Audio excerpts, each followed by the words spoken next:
Dr. James Bryant, it is a pleasure to have you back here on the Business Owner Breakthrough. I'm so excited to have another great conversation with you today.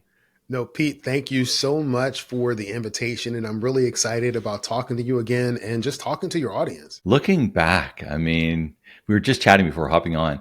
The last episode we did was October 2021. How time flies. I can't believe it. Yeah. So time has flown pretty significantly for me. So back then, this was October 2021. I had just made the transition to focusing my business on helping engineers design and live a life where they could win at work and at home. So it was around this transition that I started talking about engineer your success. I think our conversation was about the engineer's blueprint for Absolutely. success. But when we had that conversation, I was still working full time for the Transportation Research Board, and I was building my business on the side. During the course of about maybe 9 months or so, Pete, it really began to dawn on me that if I continued to treat my business as a side business, it would always be a side business. And so I had to begin to take steps and make a plan to do it full time. So in August of 22, I put in my notice. And I think I've told you this story personally. When I put in my notice, I had 0 clients, I had 0 contracts, I had 0 nothing. Put in my notice, said, okay, I'm going to be intentional about what I'm doing. On November the 1st is going to be my last day.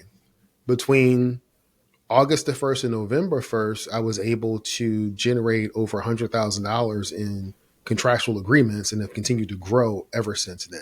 Such a great story. We talk on the Business Owner Breakthrough about entrepreneurship and, getting things started is one of them. Building it's another. Exiting is another. All the stages of business. And for you, the listener, going through these stages, some of them we remember, some of them we haven't experienced yet, whatever the case is. But every entrepreneurial journey is an interesting thing. And I love some of the thoughts that you were saying. I did this with intention. Yes. And I know when you think of that, what for you, James, what does it mean to lead with intention? Well, I'm glad you asked the question. And to kind of frame this up, I typically will approach the concept of work-life balance through winning at work and at home. I don't know if I did, we talked about this the last time, but I typically will start the engagement with 3 questions. Do you want to win at work? Do you want to win at home? Are you? Now, people don't often like to think about winning or losing, but in reality, sometimes you win and sometimes you lose. And a lot of times you lose based on the choices that you are making, intentional or unintentional. So recently, I have been focusing my content, my thought process on leading with intention and living fulfilled. And so when I think of leading with intention, is making intentional choices with my time, with my energy to focus on those things that will provide for me a fulfilling life.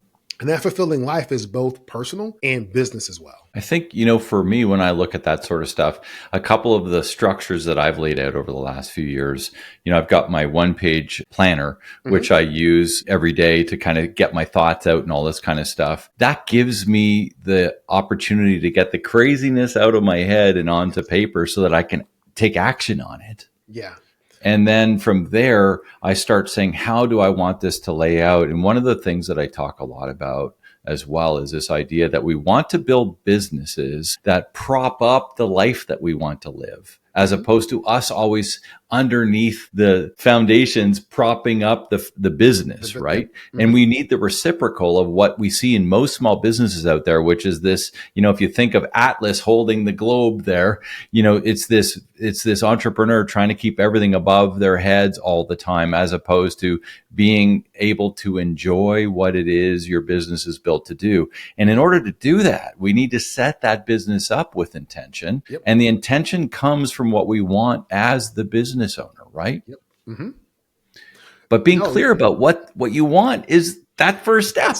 That's the first step, being clear about what you want and not feeling guilty about what you want. So the reason that I approach it, do you want to win at work, or, do you want to win at home, and are you? Because there are some people that have a great home life, but their business is struggling and they can't fit, and it is impacting their home life, But the issue is not necessarily what's going on at home. It's their inability to delegate. It's them micromanaging what's going on at work. It's having a mindset of worry where they're not able to be creative. They're not able to be curious because they're always worrying about what's going on at work. And so depending on how you answer that question, are you winning, depends on how we help you lead with intention so that you can have your fulfilled life, both in your business and personally.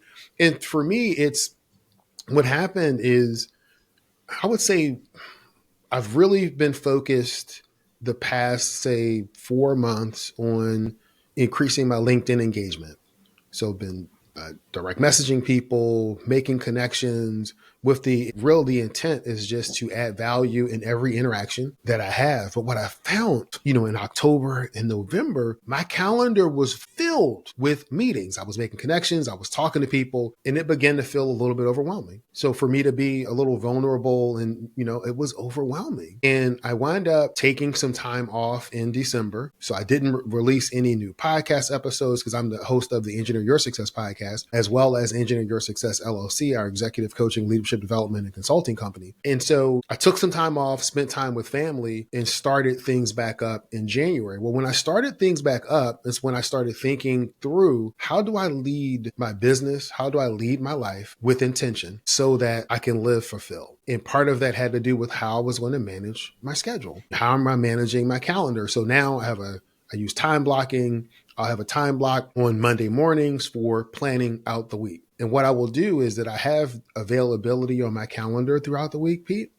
And if there are no meetings scheduled, I remove the ability for people to use calendar links to book time on my calendar for that week. And then I strategically begin to place the other blocks of things that I want to focus on, that I want to grow during those times. And that has helped me unlock my productivity tremendously. It helps me focus and be creative. And it's allowing me the flexibility to really focus in and zero in on those things that are strategically important for me and for my business. Do you find with that kind of stuff, when you were setting up your time blocking, James, I'm interested in this because, I time block too. When you were kind of looking at your time block, were you thinking about your natural rhythms, like your energy levels and that kind of stuff as part of that thinking process to say, like, use me as an example, because everybody's different. But in my case, I'm an early to bed, early to rise person. I know there's lots of people that do their best work late at night. That is not me. I like to sleep late at night. But it's okay, whatever your version of it is. The understanding of your rhythms of energy, I think, are an interesting piece to overlay into time blocking, because for me, those early morning hours from 5 to say 8 a.m. are so crucial for me. I can go deep at that time, and I can get down into stuff that throughout the day I find harder to, personally harder to, but also harder to because there's other things that are coming in. It's like people are texting you, people are phoning you, people are emailing you. There's other sort of constraints that limit the time. Even if you block off the time and turn off your rings, jings, and dings, all of that kind of stuff, it's still hard to go deep.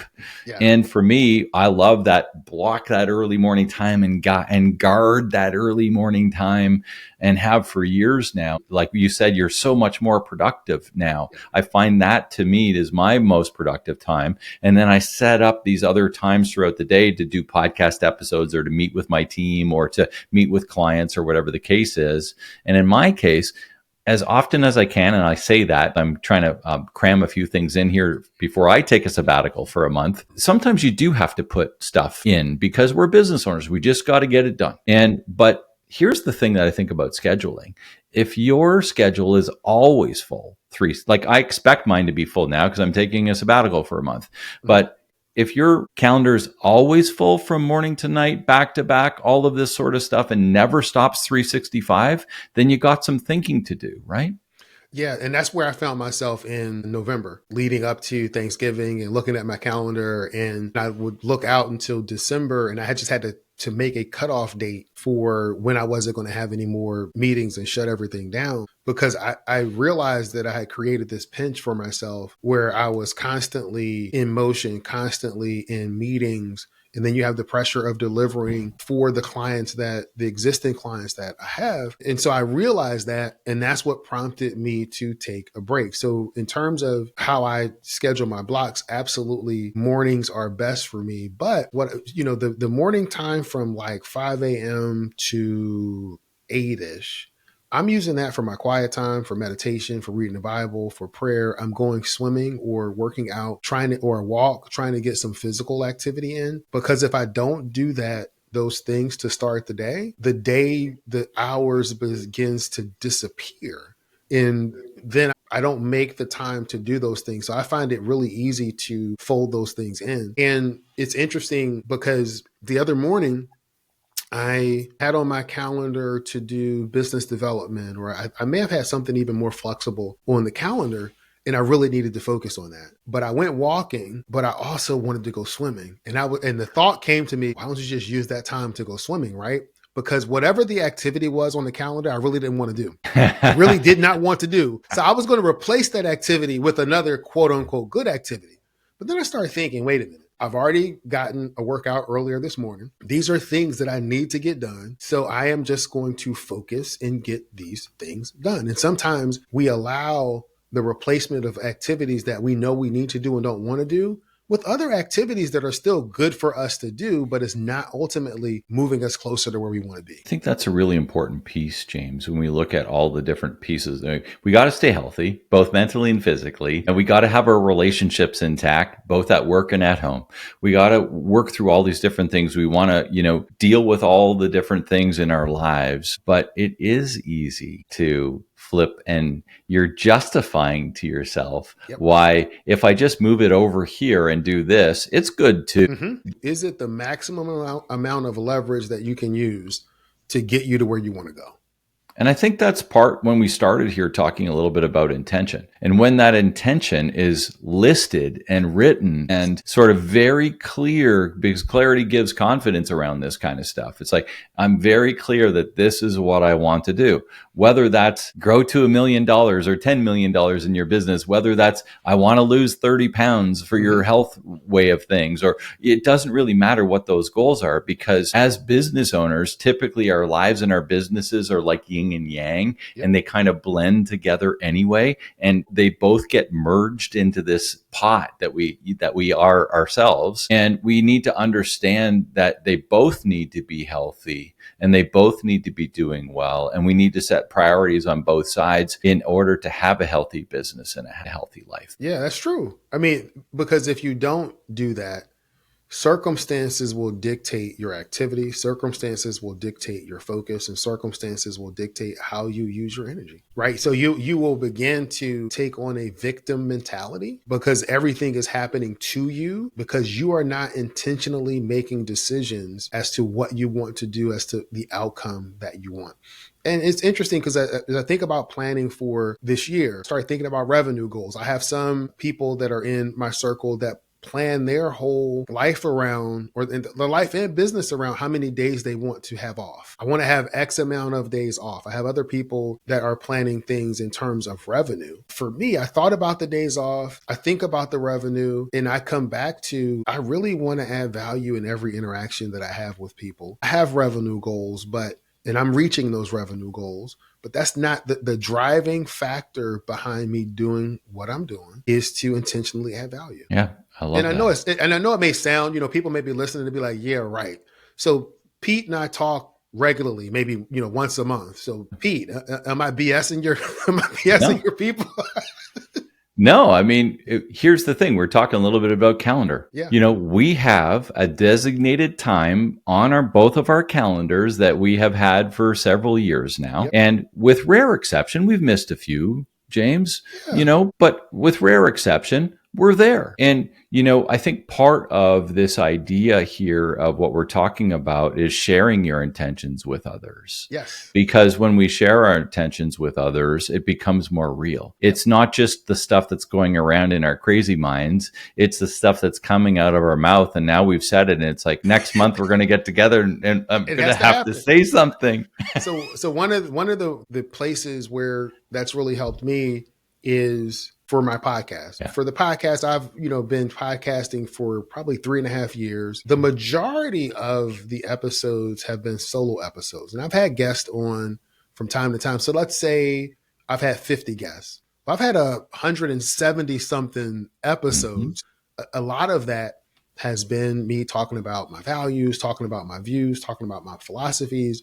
But for 2025, the intention that I set back in 2024 was I'm making the transition to focus on guests, to have other people on the podcast, other engineers, other leaders that can help other people live with intention or lead with intention and live fulfilled. And that is what I'm doing. I'm starting to see the fruition of that. And that has lightened up my schedule a little bit to focus on other products, to focus on other things where I can continue to add value to the audience. I love that. And I think we didn't talk about this before we came on, but we have both talked about our podcast journeys along in our monthly meetings. And I'm doing the same thing. I said, James, I'm actually going to start interviewing people again. And you're like, me too. And so it's like, let's kick this thing off. And, for the continuance of this podcast, the Business Owner Breakthrough, I have recorded 4 or 5 interviews now, and it has been a solo podcast for quite some time, with rare exception of having someone on. And in 2025, it's going to be more guest interviews and rare exception of me doing solo. And when I opened my new podcast that I just launched recently called The Footwear Retailer, for that segment of my coaching clients, that was designed as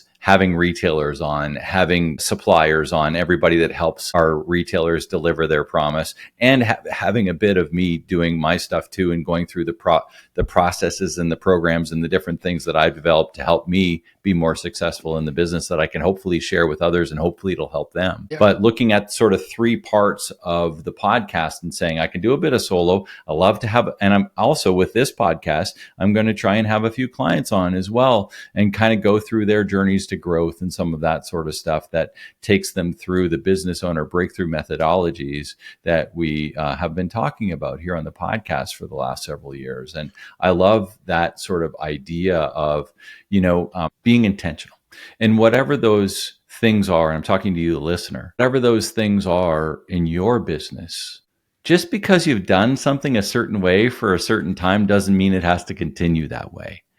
And if you do have a group of people to talk to and kind of go through, these are the things that the reason we like to get together, James, like, what are you working on? What's happening? What's changing? And now when James is saying the stuff, I'm like, oh, maybe I should be looking at some of this stuff. Go home, do your homework, make the changes, or not if it's not right for you. Mm-hmm. And I think these intentional bits and pieces, so many business owners are mired down in the frustrations of making all of these, as you called it, detailed decisions, instead of being on the dashboard of their business or in the detail, and they're moved from detail to dashboard and getting out of sort of all of the minor stuff and into the bigger stuff. Now we have more time to think about what needs to change, to think about what needs to happen, and to think about how we can best use our capabilities and the capabilities of our teammates in order to make these things happen, so we have a better business. Yeah, no, that's absolutely correct, Pete. I think it's you be intentional about the outcome that you're looking for. What's the result that you want? I also encourage you to chase the habits, not just the goal. Meaning that there are certain habits or certain things, daily activities that you can do that are going to help you achieve the goal. So if you focus on those habits, chase incorporating those habits into your life, whatever those are, and that'll help you get to your goal. You'll become better, you'll get there faster, and you'll continue to be transformed into who you are going to be when you achieve that goal. I would also say, from a planning perspective, and when you're laying out your plans, you can make tight plans, but hold them loosely. And when I say that, you want to allow curiosity and other things that happen to possibly influence the plan. It might not influence the destination, but it might influence how you get there because you're open to what life has to bring. Yeah, I like that. We've talked a little bit about accountability partners. In a way, I wouldn't say we're official accountability partners, but we are. We are. And there's coaches and different things. But what ways, when we talk about intentionality, What are the systems and the different things that you can use to reinforce intentionality within your life as an entrepreneur? The number one would be some type of accountability relationship. So whether this is another business owner that you have a relationship with, it could be a good friend, a cousin, doesn't matter, but someone who has your best interest at heart, you have their best interest, and you can tell them and they're going to help hold you accountable. And when I say that, you're going to get, in order for accountability to work, you have to give the other person permission to speak into your life. You have to give the other person permission to check you and to say, wait a minute, James, last time we talked, you said this, that, and the other thing. Are you changing that? Did that change? Because what you're saying now seems to be a little bit different than what you said before. But you have to give that person permission. You could hire a coach. You can hire me. You can hire Pete to help walk along that journey, because accountability is part of that coaching relationship. You can get involved in a mastermind where a group of like-minded people, where you're getting together, let's say on a monthly basis, it could be a quarterly basis, where you are talking about your business practices. And what I find great about those kinds of engagements is that not everybody has to be in the same business, because I learned something new when I'm talking through what someone else is going through that's on a totally different type of business. And as the conversation is happening, I'm thinking, oh, wow, I could apply that with what I'm going, or I have a client that is a different industry, but they're having at the root, same issue is going on. So I can apply that there. You want to create these situations where you have accountability, but you also want to use curiosity when you're there, and don't prejudge the stories or the systems of what other people are doing. Approach it with curiosity and think, okay, how can I help this person on their journey? Then the second question is, how can that apply to me or my client? Like that. What do you think, James? I know you're a technology guy. You love new technologies and new apps and all that kind of stuff. We talk about that fairly regularly. But when you overlay, and there are just so many different things out there, what are your favorite apps? I mean, we talked about a calendar, but outside of the calendar, what are the things that you could use to help you through this journey if you like the technology side of things? There's several different apps that you can use. One of my favorite is called Moxie. I use that essentially to run the back end of my business, from Stripe payments to invoices to files, a client portal. I found that tool really useful for me because it's a one-stop shop where I can look at and get a snapshot of what's going on in my business. And if I need to respond to something or plan a project, or I can do it right there, like in the moment, and say, okay, I need to do that right now. So that would be a tool that I use a lot. From a podcasting perspective, there are a few different tools that I use. One would be Riverside for recording, because I think it has the best quality video for these types of recordings. Is much better than Zoom, in my opinion. I like Zoom. I use Zoom, but for these kinds of things, Riverside works really well. From an editing perspective and using AI voices in some of your work, Descript does a good job of combining those two. And then if you're looking for some help with social media or how you're writing stuff, there's always ChatGPT or Claude. I know people are using DeepSeek. I haven't really gotten into DeepSeek yet. Me neither. But ChatGPT, Claude, you have Gemini, any of those AI tools can help you. And what I'll say for the AI tools, it is not the end all be all. You should not, and I do not recommend that you put in your prompt, and when the AI tool spits it out, you say, okay, this is my final product. But I do think that the AI tools are great thought partners and can help you consider things from different angles. And you can even ask the AI tool, challenge my position. What's the other side of how I'm thinking about this? You could say, okay, here's my product. This is what I'm considering. Now, based on what you know about me or what you know about my ideal client, what are the buyer's objections? And you can do that to be able to craft the language and different things that you want to build in your business. You can do that too, just as far as your planning. Like when we bring it back to where we started, the intentionality and things like that. I think the beauty of AI and some of these things like ChatGPT. I mean, here's an example, and it's a little bit off subject, but I think it's an interesting thing. We have to renegotiate a lease at one of our stores. I pulled up the lease from 2020. I pulled up the lease that's suggested in 2025. put them both in and I said, tell me what's different. Tell me what's the same. Yes, am I going to read the lease? Yes, am I going to get legal advice? All that kind of stuff. But off the bat, I can use that in a way that's going to help me because I'm trying to think in my head, do I want to sign this lease? Mm-hmm. And am I ready to commit with intentionality to 5 more years of being at this location for one of our shoe stores? Mm-hmm.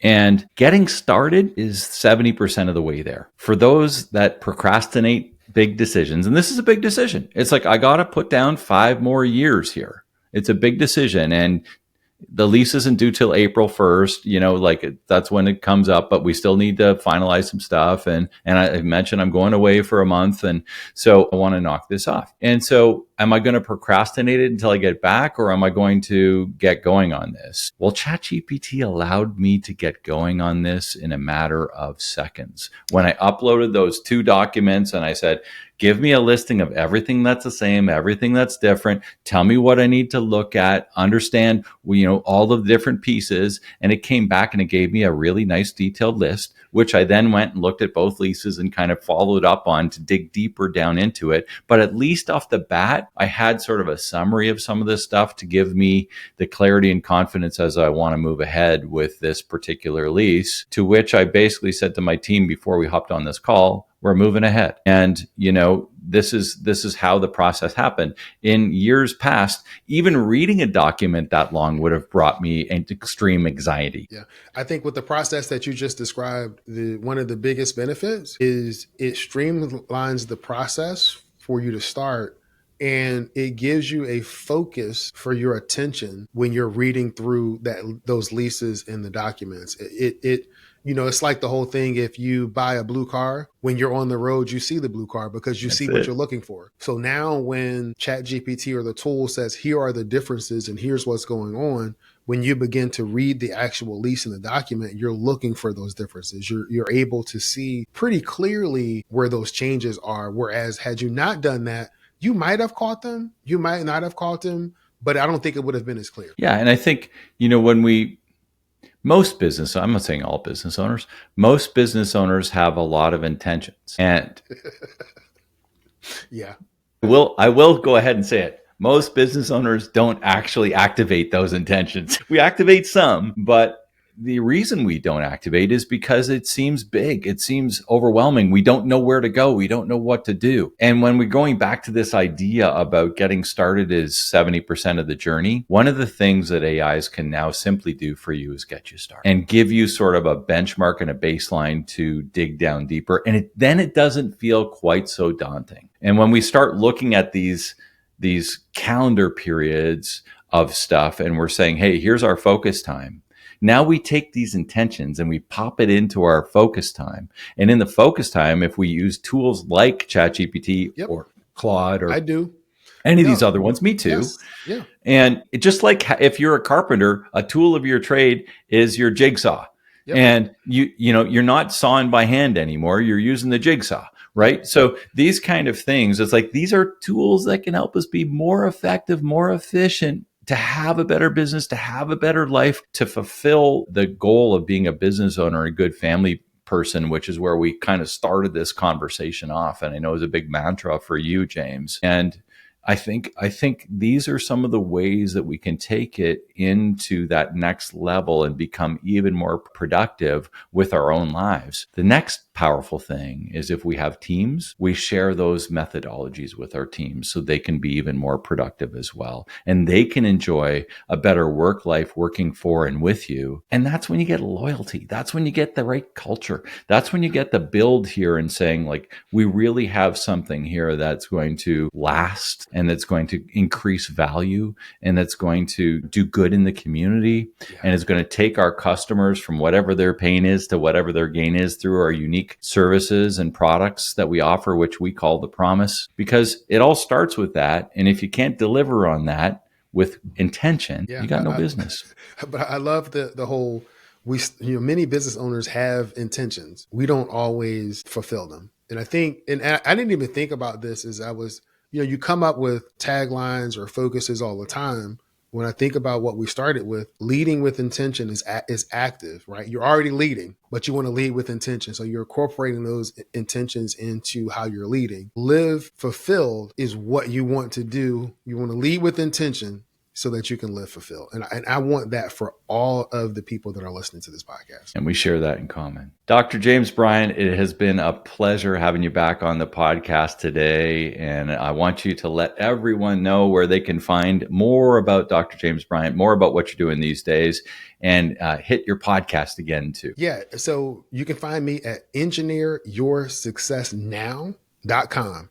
I know that it's long, but I want you to engineer your success now. So engineeryoursuccessnow.com. If you want to hit me up through email, is james@engineeryoursuccessnow.com. The podcast is the Engineer Your Success podcast, where we help people lead with intention and live fulfilled lives. I love it, James. Thanks again, and look forward to chatting with you real soon. Thank you. Make it a great day, bud. Mm-hmm.